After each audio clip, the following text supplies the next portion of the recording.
Hello, my dears. It is time to continue our saga into Middle Earth, so let's get started.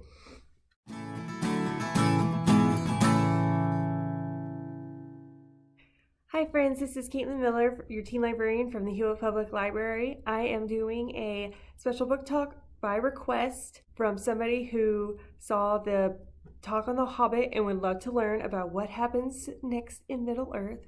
So I am here to talk to you today about The Lord of the Rings by J.R.R. Tolkien.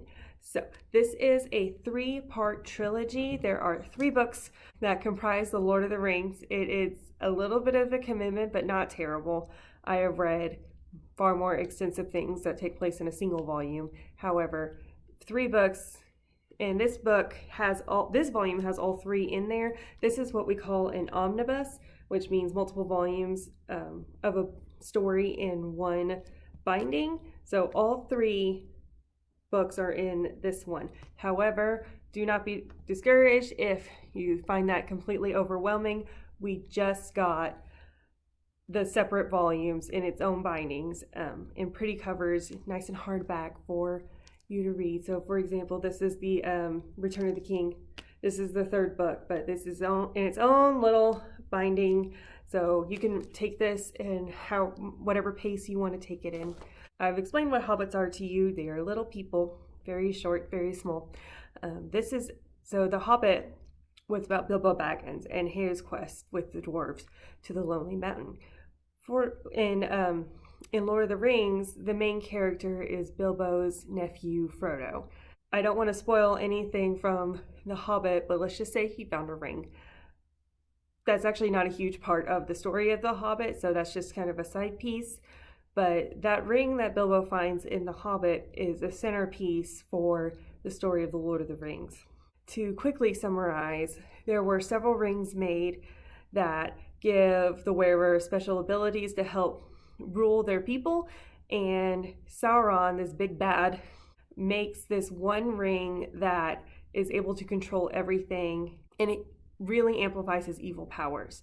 Things happen, he gets defeated, many years pass, and I say many years like millennia pass, and somehow this ring gets into Frodo's hands, but he has to, and nobody's had it destroyed because this ring has special powers to kind of corrupt you the longer you're near it, and Frodo is tasked to destroy it.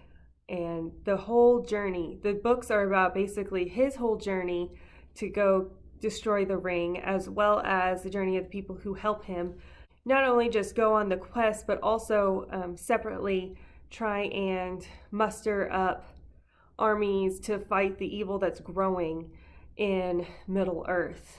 Different kingdoms get involved, and there's different questions about what are men capable of, and there's a little bit of romance in there. There's a lot of action.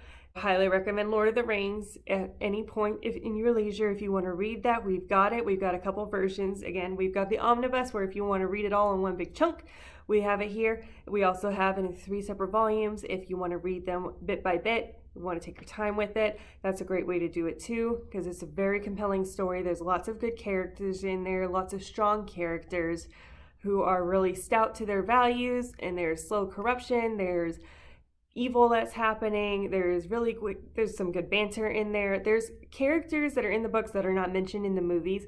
I will say that the movies are excellent and I love them. However, as it is with most movie adaptations of books, things get left out, and there are characters that you will encounter in the books that are not in the movies. And they just kind of create some more extra flavor for the world that's being created. And J.R.R. Tolkien did a great job creating this world. He created languages just for this world. And he also created its own species. As I mentioned in the Hobbit book talk video, orcs are a race that Tolkien created himself, and orcs are inspiration for many fantasy-based things today, such as World of Warcraft has orcs, Dungeons and Dragons has orcs in there. We can all thank Tolkien for those. That's my talk of Lord of the Rings. I highly recommend, 10 out of 10. Anybody's interested in fantasy, very, very good book series. And it is just short enough to give you a taste of the complex world that he has built. Because trust me, there are fantasy series that are much, much longer because they get really, really into it. This is kind of shallow for other fantasy series I've read or am reading currently. So yes, Lord of the Rings, always a classic, always very, very good, and I hope you enjoy them.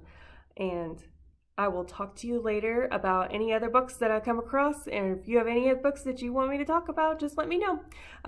Again, I love you guys, and y'all are perfect and worthy.